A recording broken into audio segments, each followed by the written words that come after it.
Hello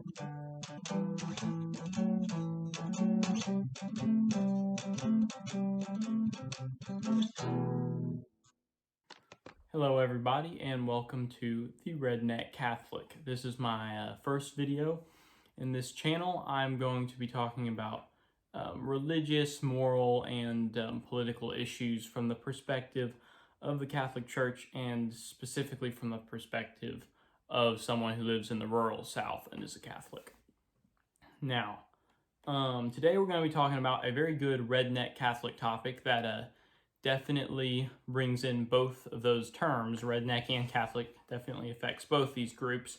And that is, can a Catholic own an AR-15? So, I created this video with the assumption that if it's not banned in Catholicism, if there's no good moral reason why a Catholic can't own one, then it must be okay. Because if there's nothing wrong with it, then there's nothing wrong with it. And so what I did was I brought up every objection I could think of a Catholic objecting to ownership of an AR-15. Every moral problem I could think of with it. And then answering those objections and seeing if any of them are good ones. Because if there is a real good reason why a Catholic shouldn't own an AR-15, then he shouldn't own one. But if there's not one, then he can go ahead. So I wrote down these 5 objections, and I'm gonna go through them from like the most basic, kind of dumber ones to the more refined arguments against it. So the first objection I came up with is that firearms are inherently evil. This argument runs something like this. Firearms are just evil objects. They're just horrible, and you shouldn't own them because they're evil. And my response to this is, this seems to be more like an emotional objection than an intellectual one, because firearms are just objects. They're also used for a wide variety of purposes, right? Some things that you can do with a firearm are obviously morally neutral, like, for instance, target shooting. I think it would be very hard to come up with any kind of moral reason why I can't shoot clay discs, at least from the Catholic perspective. I can't see any reason why a Catholic can't, for instance, shoot skeet or engage in like a rifle competition. So people who say firearms are completely morally evil, I would respond by saying, well, what about a firearm that's designed for sporting use? What about like a single-shot Sporter 22 rifle? It's like a baseball bat. It's meant to be used in a sporting competition. Can you kill someone with it? I mean, yeah, you could, but it's not designed for the job, and it's not going to be very effective at that job. And so I think the idea that firearms are just inherently immoral objects is just wrong, and there is no ban on Catholics owning them anywhere in the history of Catholic teaching. You're just not going to find any document, fallible or infallible, that from the church that says a Catholic cannot own a gun. That's just not there. So the second objection I thought of is, okay, well, very limited types of firearms are okay. Just firearms, but these firearms are okay, only include firearms solely developed for shooting sports purposes, not ones that can be efficiently used or are primarily intended to be used for killing anything, including animals, because Catholics cannot kill anything, even animals. And my response to this one is, I like that it's a little bit more refined than the first one, but it's still not true. The Catholic Church does not, the biggest thing I see here is that the Catholic Church does not forbid killing animals. In the Catechism of the Catholic Church, I'm going to quote here from paragraph 2417. That's why I'm looking down. I got my notes down here. This is paragraph 2417 of the Catechism of the Catholic Church. God entrusted animals to the stewardship of those whom he created in his own image. Hence, it is legitimate to use animals for food and clothing. Using animals for food and clothing sounds like killing them to me. While some, might object to this, if you're a Catholic, this is coming from the church. So I think it's kind of hard to argue that that's just wrong, given that if the catechism and you are in conflict, you're the one who's probably wrong here. Now, the catechism goes on to say to even be, it goes on to quote St. Thomas Aquinas. And St. Thomas Aquinas was a well-respected Catholic theologian from the 1200s. And St. Thomas Aquinas wrote on this subject, "It is lawful to take life from animals for the use of men." So he says it is okay to kill animals for our purposes, for whatever it is we need to do with them. Now, that's from St. Thomas Aquinas' Summa Theologica, specifically question 64 of the Summa Theologica. And the Summa Theologica was St. Thomas Aquinas' big book that he wrote and got him all famous for. Now, you can also see, if you go back into the Bible, in case that isn't enough for you, even in the Bible, we see consumption of animals being viewed as fine without any kind of problem.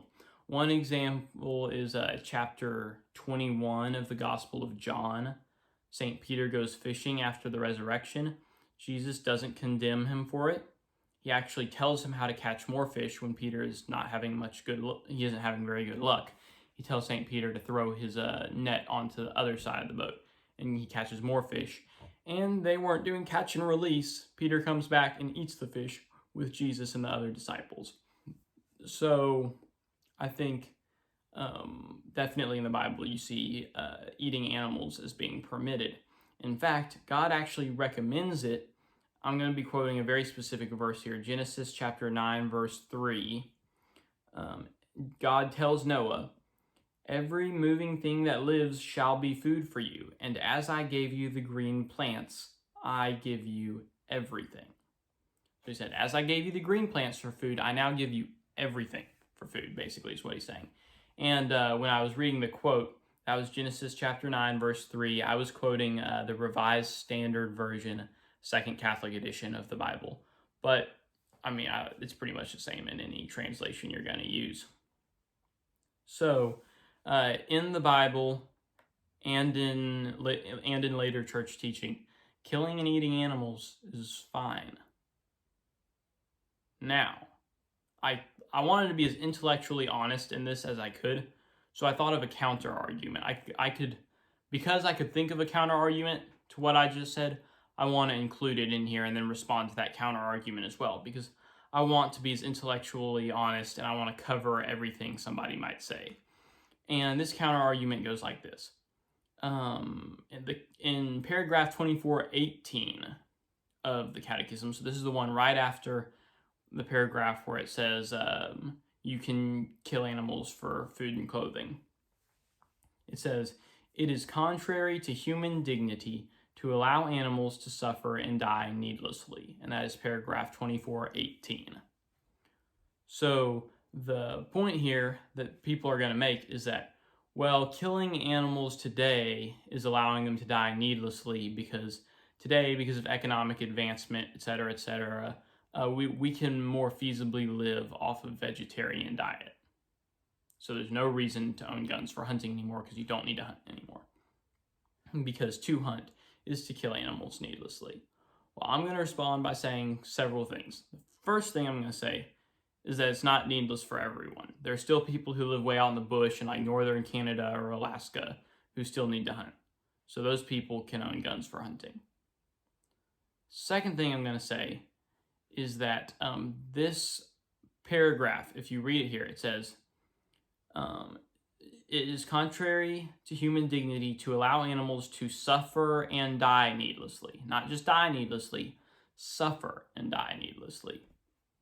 And sometimes those two, sometimes you kill an animal to make it avoid suffering. And this is actually an extremely common practice in hunting, especially among Catholic hunters, following the example of a Catholic saint, Saint Hubertus, who taught that you should shoot older animals that are past their prime, past their reproductive age, that are just going to, that all they've got ahead of them is death.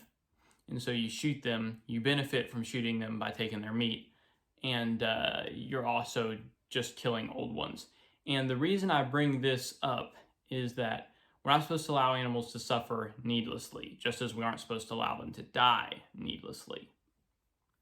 So animals in the wild do not die like people do today in hospital beds surrounded by their families. That's not how it works in the wild. I don't know how many sheltered Generation Z kids who have never been in the woods before are watching this, but when a deer dies, this is how it dies naturally.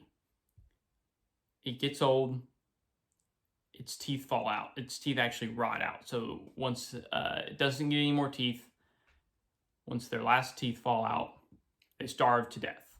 That's how they pass away naturally. They starve to death, which is a very long, very drawn out, very horrible way to die. And so when you're shooting an animal that doesn't have much life left in it, you're making sure it dies quickly, because a bullet kills deer like that.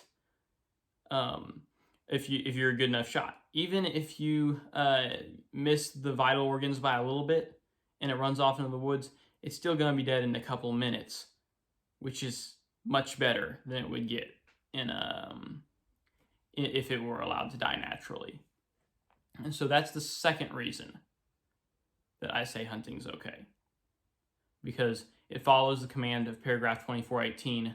It's not just about making sure animals don't die needlessly, it's also about making sure they don't suffer needlessly.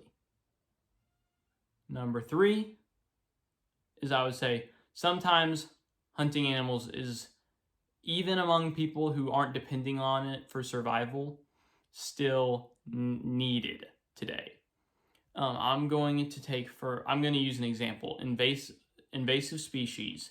I'm going to use an example of this. In the American South, where I live, we have these wild pigs.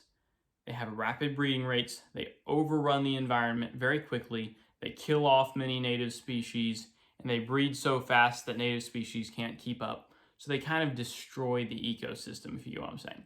And not only this, but it's not just an environmental issue, it's also a huge agriculture issue, an economic issue, because they destroy farmland, any kind of crop, they'll destroy it in a couple of nights even, and they'll also destroy land used for ranching. And so it's actually needed to kill as many of these animals as we can to ensure both the environment's well-being and the human population's well-being. So we need to eradicate as many of these pigs as we can, because you're not going to make them go extinct. They breed so fast, that's basically impossible. All you can even hope to do is just kind of control their population. So that's an example of hunting being necessary, absolutely necessary, even among people who aren't 1,000 miles out in the bush with no Walmart anywhere near. The fourth thing I'd say in response to hunting not being necessary is, for the vast majority of human history, hunting has been essential to human survival. Only recently have we developed the technology and the economy that can keep us afloat, right, without needing to hunt animals for food. Because this civilized society, as it were, has only been around for 500 years, right, or even less for most civilizations.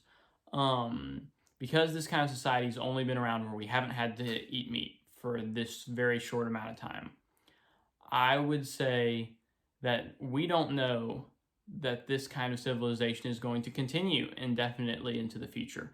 Many things could cause our economy and our wonderful first world order to collapse. A stock market collapse, for instance, if it was bad enough. Another example would be an electromagnetic pulse, which could be started by a war or by a solar flare. And a major disease outbreak that kills off, a majority of the world's population. There's a lot of catastrophic events that could happen that would destroy our governments, our financial institutions, all the things that keep us in this rich state that we have. So if those things were to collapse, hunting would become necessary again. And if nobody knows how to hunt when this happens, then no one's going to survive. So my point here is that hunting is actually keeping up a necessary survival skill. It's making sure that humans still have this necessary survival skill. This is the main reason I hunt, because I want to make sure that if something ever happens, I can still be self-sufficient and I can still live off wild animals, at least partially. So I would say hunting is still, and because of the potential collapse of society, always will be necessary, and killing them is not allowing them to die needlessly.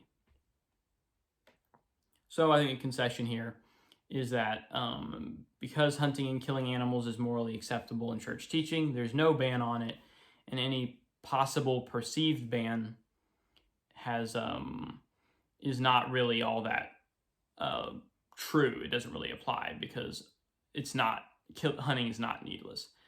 And also I should mention that the church has never interpreted that section of the catechism to mean that we can't hunt today. Remember, the catechism was only made in 1992. And when they wrote it then, they didn't understand it. It's not an infallible document. And even then, they didn't understand it to mean you can't hunt in the modern world. They still don't understand it to mean that. There's no other church teachings, right, that say you can't hunt. So it doesn't make sense to say that this one little sentence that's just a part of paragraph 2418 means automatically no hunting in the modern world. The third objection I can think of is that, okay, Catholics can own guns. They can hunt. But they cannot kill people at all, even in self-defense. We have to be absolute pacifists. My response is that this isn't an inherently unchristian idea, because there are groups of Christians that hold this view. For instance, Amish, Adventists. Well, Adventists actually are vegetarians for the most part, so I won't include them here. But Amish are a big example of people who, a group of Christians who own lots of guns, do a lot of hunting, but never kill people, even in self-defense. So while I'd say some branches of Christianity have this concept in there, Catholicism is not one of those groups. Catholicism is not an absolute pacifist religion. I'm going to quote the Catechism again here, from this time paragraph 2264. Someone who defends his life is not guilty of murder, even if he is forced to deal his aggressor a lethal blow. So if you gotta kill someone to defend yourself, it's okay. You're not a murderer. The Catechism goes on to state in the next paragraph, 2265, that legitimate defense can be not only a right, but a grave duty for someone who is responsible for the lives of others. So if you have other people who depend on you for protection, you actually have a duty to defend their lives.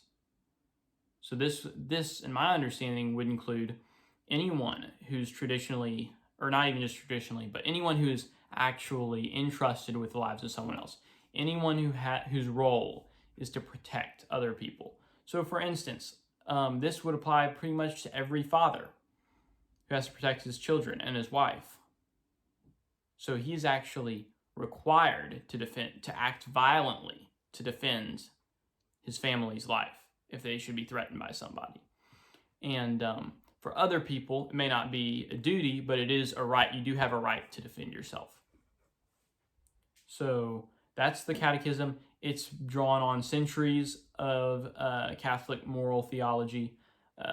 St. Pope John Paul II also mentioned, the importance of killing someone who's trying to kill innocent people in defense of those innocent people. And St. Thomas Aquinas, also in the Summa Theologica, talked about how it's okay to kill somebody in self-defense. This is the overwhelming understanding in Catholic moral theology. Now, I can think of a counter-argument here to what I have to say. And this is one that's usually going to be used by Protestants, like specifically pacifist Protestants, like the Amish. But I'm going to address it here anyway, in case any Catholics might bring it up. And that is, well, Jesus was obviously a pacifist. If you read the Gospels, especially the Gospel of Matthew, Jesus has a lot of pacifistic sounding things. I'm just going to paraphrase here, so whatever translation you're using, it does not make a difference at all. But Matthew chapter 5, verse 9, blessed are the peacemakers. Matthew chapter 5, verses 38 and 39, where he says, turn the other cheek to those who strike you. Matthew chapter 26, verse 52, where he tells Peter that those who live by the sword will die by the sword. So those are all valid scriptural passages.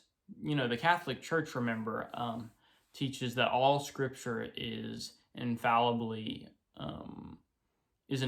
because it's divinely inspired. So that means it's all the Word of God. So that is the Word of God, and that's true teaching there. But it isn't all that Jesus says about the question of violence and acting in defense of innocent human life. In Luke chapter 22, verse 36, and I'm going to quote this one, so I'm going to say again, I'm using the Revised Standard Version of the Second Catholic Edition of the Bible. I'm quoting here, Luke chapter 22, verse 36. And let him who has no sword sell his cloak and buy one. Jesus said, if you don't have a sword, then you need to get one, even if it means you have to sell your cloak.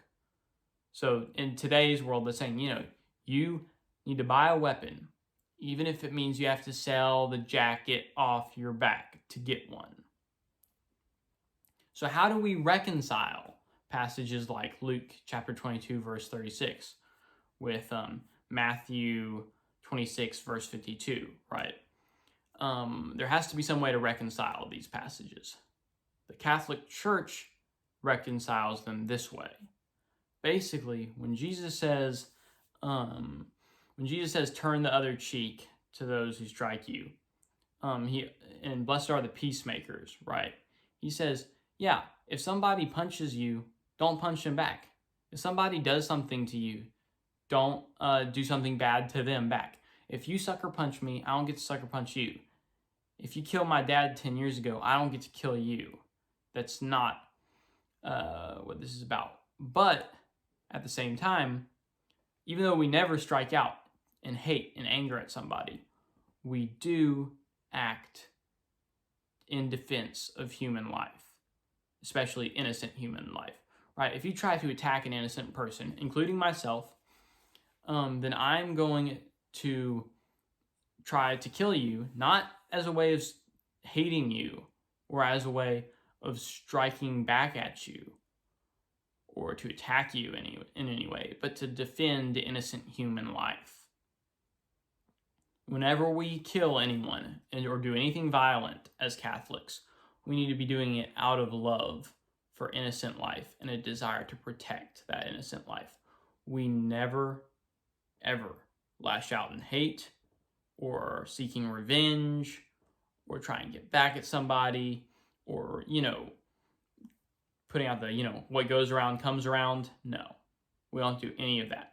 If we kill someone, it is only because they are attacking an innocent human and we are trying to defend that innocent human from dying. We're trying to preserve that innocent human's life. That's the only reason.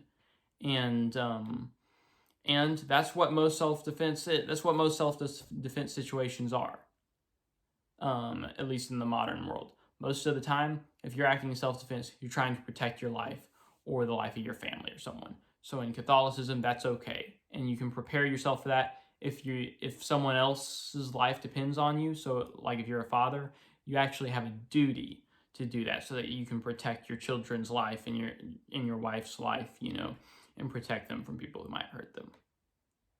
Objection 4. This one says basically, okay, all that's fine. All that's fine. A Catholic can do shooting sports, a Catholic can hunt, a Catholic can even kill someone in self-defense. But an AR-15 is not suitable for that. They should just use regular guns, as they might put it. And my response to this says anyone using this argument is not familiar with firearms. May own one or two, but is not a gun person. Because the truth is that AR-15s are regular firearms. There are all kinds of different types of firearms. An AR-15 is just one specific model of a type of firearm we call modern sporting rifles, which are basically civilian versions of assault rifles. And AR-15s are actually very useful for all three of the purposes I just said: shooting sports, hunting, and self-defense. And I'll explain that a little bit. They're good for shooting sports. I'm going to start with shooting sports. They're good for shooting sports because they have low recoil, because they're not very high-powered guns, so you can shoot them all day. They're semi-automatic, which allows you to participate in competitions where you have a very short amount of time to shoot off X number of shots. So let's say you have 10 seconds to shoot 10 shots. Well, a semi-automatic allows you to do that and participate in that kind of competition, high timed, rapid fire competitions. Then for hunting, I'm going to say the main purpose of an AR for hunting is wild pigs. You can't kill 10 wild pigs in one sitting with a deer rifle. You'd be hard pressed to do it with an AR, but you can get 5 or 6 in one sitting with an AR.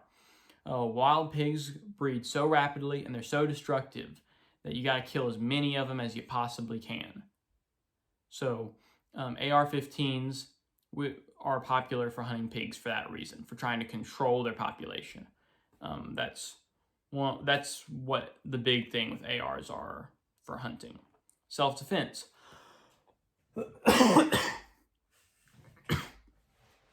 Some people are going to say an AR-15 is totally overkill for self-defense because you're never going to get attacked by an army. People who say this completely fail to understand what self-defense is about. Self-defense is about being prepared for anything. However many people might attack you, you want to be ready you want to have enough firepower to defend yourself no matter what happens. Many home invasions involve 3 or 4 or more people attacking the home. While we'd all love to go with what Joe Biden said, right? Joe Biden said, he said numerous times, well, just get a double-barrel shotgun for self-defense. You don't need an AR-15. I like double-barrel shotguns. I own a double-barrel shotgun. But if I can have a double-barrel shotgun or an AR-15 when there's 3 or 4 people attacking my house, I want the AR-15. Because you always want to have the most amount of firepower you can to be on the safe side. Self-defense is all about being on the safe side. So people who say an AR-15 is overkill for self-defense don't know what they're talking about. There's no such thing as overkill for self-defense. Especially when you have multiple attackers that you actually could not take out with a double-barrel shotgun.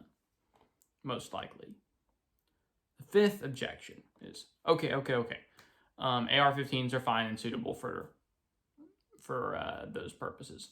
But it's not inherently immoral for a Catholic to own an AR-15, but just having one increases the danger level too much for the person who owns it and the family. Because Catholics are supposed to be morally responsible, right? We're supposed to do responsible things, not things that put other people in danger. Owning an AR-15 puts you and your family in danger. That's not true. The most dangerous firearm you can have in your house is not an AR-15. It's a pistol, because a pistol is what's easiest to accidentally shoot yourself with. There's a variety of reasons for that, but pistols are definitely what, if you're a little kid, is most likely to shoot himself with, not an AR-15. Secondly, reasonable firearm ownership practices greatly reduce risk associated with owning firearms. So that means like storing it in a locked container where your kid can't get to it, right? And not doing dumb things with it, like shooting at tin cans across a packed highway. That's illegal for a good reason. um, so if you engage in reasonable firearm ownership practices, it dramatically reduces risk. And I'm going to use my own personal experience and testimony. I live in the rural South. Everybody's got guns around here. I don't know anyone who has ever murdered someone else or accidentally killed someone else or committed suicide or anything like that with a gun. I've never known anyone who has done that. Yet everyone I know has guns. So that's why I have to say I think my answer to this question is that yes, a Catholic can own an AR-15, provided that he or she wants to use it for good purposes, or at least neutral purposes like shooting sports, and not do something morally evil with it, like commit murder or do a mass shooting, and also not do something dumb with it, like shoot tin cans across a packed highway. That's all I got. If y'all like this video, please like it, subscribe. I'm trying to build this channel up. Like I said, this is my first video. So thank y'all. I hope y'all have a good day. God bless you, and I hope to see you again on the Redneck Catholic soon.